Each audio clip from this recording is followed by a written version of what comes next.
So step 11 is the axle holder assembly. So we have these two black pieces here which are going to attach to the chassis and attach the axles. But it's interesting, I've not seen something like this before where you actually have an axle spring that you need to attach inside of that. And so here are the screws and the washers that we're going to need for this. So I'll just go ahead and build one, and then I'll show you what's involved. So here is the first one that I've made. And you can see the spring, and you put in this screw, it sits above it, and then this little one you screw in with a washer. Now what I've discovered in a later step is this screw gets removed. It's only there temporarily while you get this all installed. But that is what it looks like. So we'll go ahead and build the other one, and you can see, or that I know now, is that that's going to sit like that under there, and that little guy right here, let's grab the screw, we're going to attach this one to here.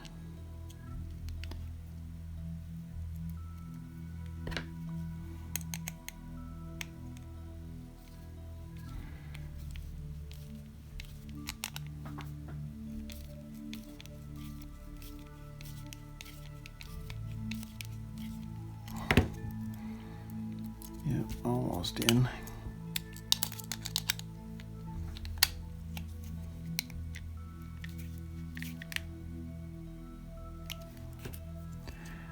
So that's in place, and then this one is just going through the other side, and it seems tight, so you just have to screw it in. There's nothing really to screw in, but it will get looser.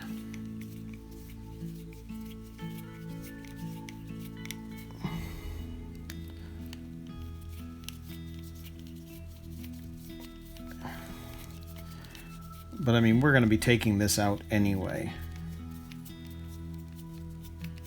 But I've just screwed it in more or less wherever it needed to be. So there we go. There's the two pieces as it's supposed to be for now. And so now we can move on to step 12, which is actually attaching the gearbox. So for step 12, there's a shaft that actually needs to go through the rear gearbox right there. But it says you need to grease that up, which you can see, so I'll go ahead and do that. And then these pieces are going to fit into the chassis, which I've sort of slid one in there right now temporarily, which will then get screwed into place so that it's nice and solid. So I'm just going to grease up the shaft that's going to go in there, and then I'll go ahead and put these pieces in, and just make sure it all fits before we screw it down. Okay, so I have it in place. So I just need to screw these down with the 4 screws that we've got, and that'll keep it tight. And then we'll be able to remove this screw, which is kind of holding in these temporarily. So I'll just go ahead and screw that in now. Okay, so now this is solid to the chassis. So we have the full motion at this point, because obviously it's not attached to any shocks or anything. It's all been greased up, but these screws here on either side, which were holding things in, they're telling you here you need to remove them. So now that that's been attached, those come out.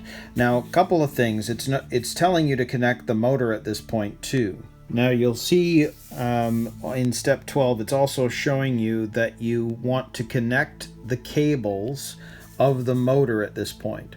Now, it's showing you colors, but just like with the Grasshopper, I'm ignoring what we're seeing in the manual, and I'm going straight to the TBL02 speed controller manuals to give you the correct coloring here, because on the brushed motors it's blue, yellow, and the orange is not used. So just know that the blue is the minus and the yellow is the positive, so that when you're connecting the cable to the motor, which I'll go and find out which one was which, you don't get this mixed up, and then your engine's not going to run. So again, just refer to the actual speed controller manual, not the manual in the instructions for the lunchbox. Okay, so I've removed the 2 screws on either side, and what I can see now is the reason they're there is to give this a bit more play. So that part is done, with the motors all connected, everything is in place.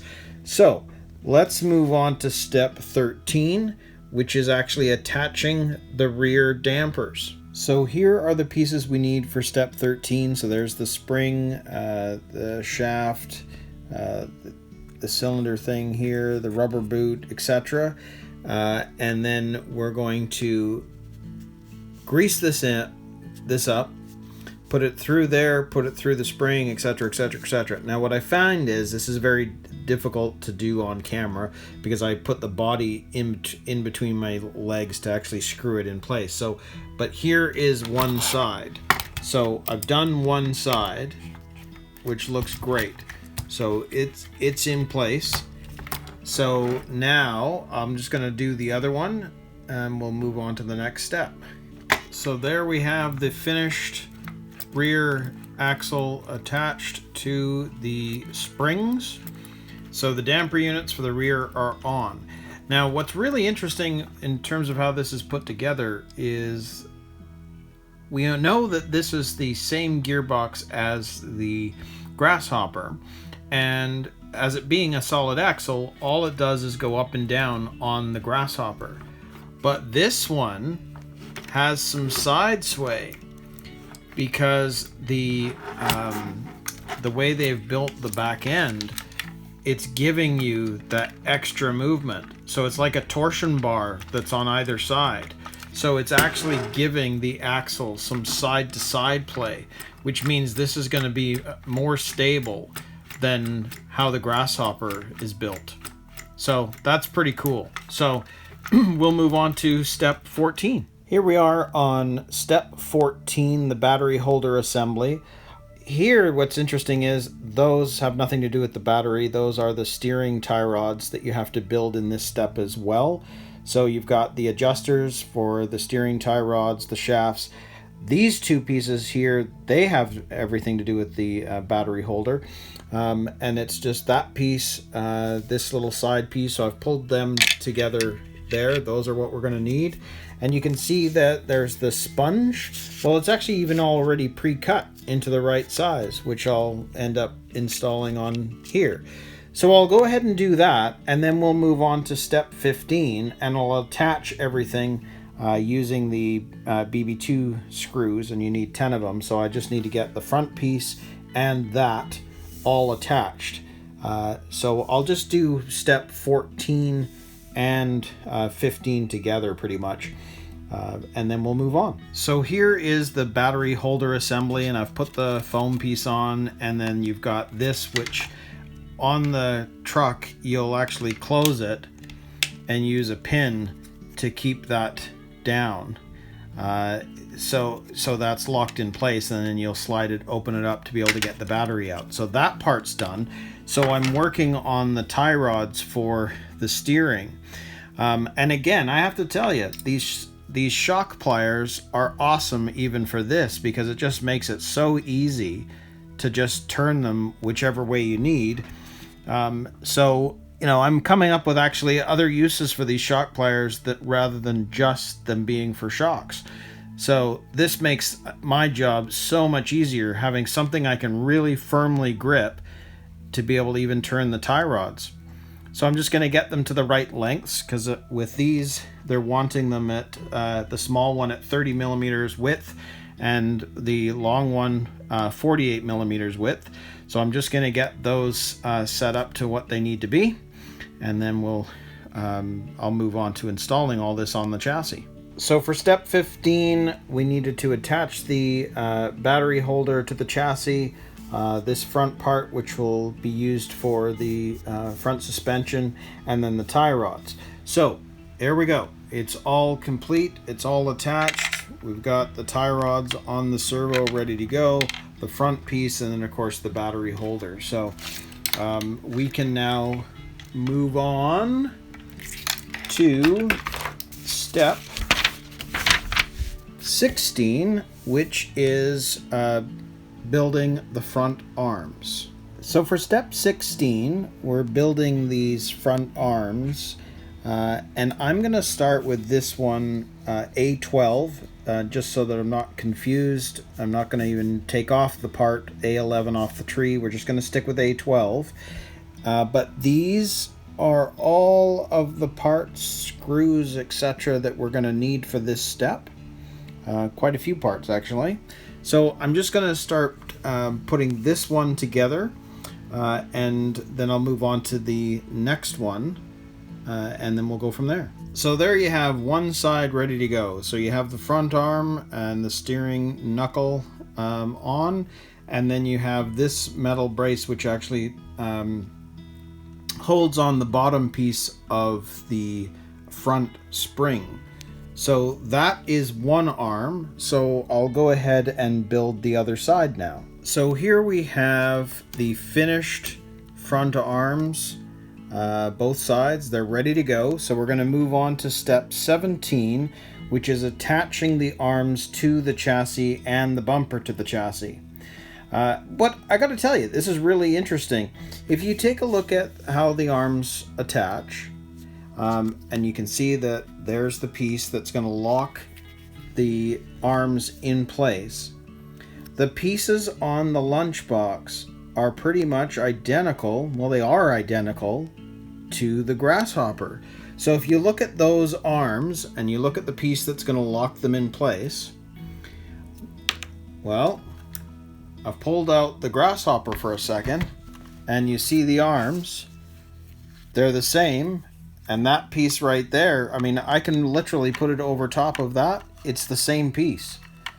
So the Lunchbox is actually borrowing a lot of the suspension components from the Grasshopper, which I did not know.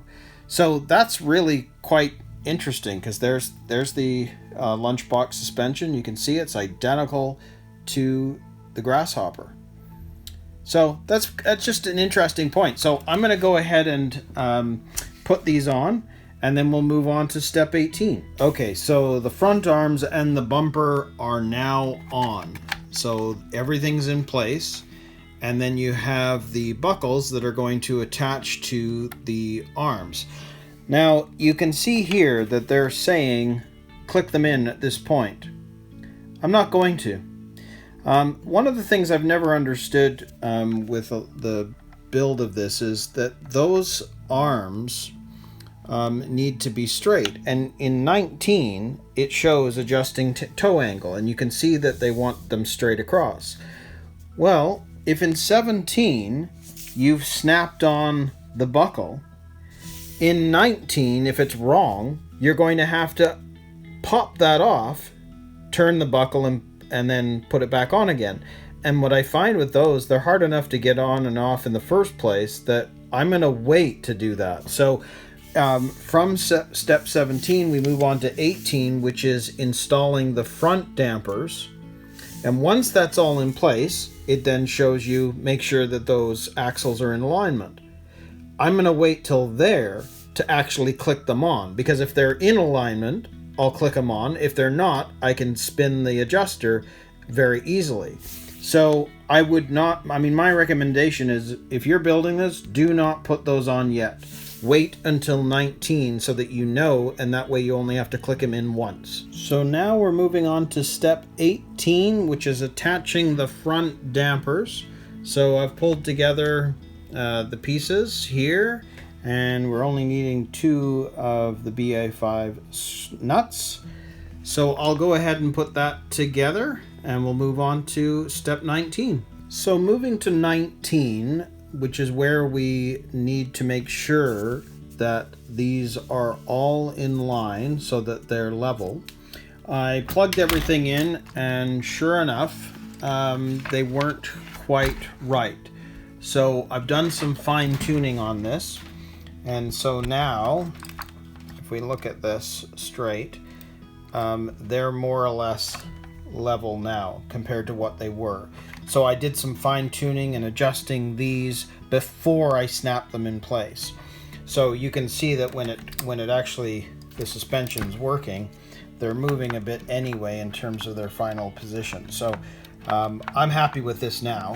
So the chassis is more or less complete now, and we're going to move on to putting the tires together.